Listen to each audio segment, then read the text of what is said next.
في آخر الحارة قبل ما الحيطان تسكت كان في راجل قاعد عتبته دايما منورة، اسمه الشيخ يحيى. كانوا بيقولوا إنه شاف حاجات كتير بس عمره ما قال غير اللي فيه خير.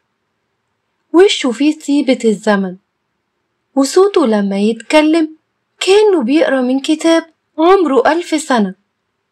الأطفال كانت تقعد حواليه والكبار بيسلموا عليه من بعيد بخشوع، مش علشان شيخ طريقة ولا إمام جامع، لكن لأنه فاهم الناس من غير ما يحكم عليهم.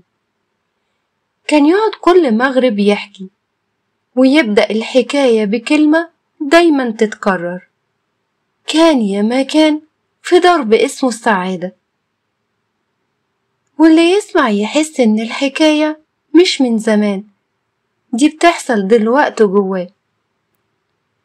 يومها قال: الضرب ده مش بس شارع، الضرب ده رحلة، وكل خطوة فيه حكاية، وكل باب فيه قلب، وكل حجر فيه ذكرى.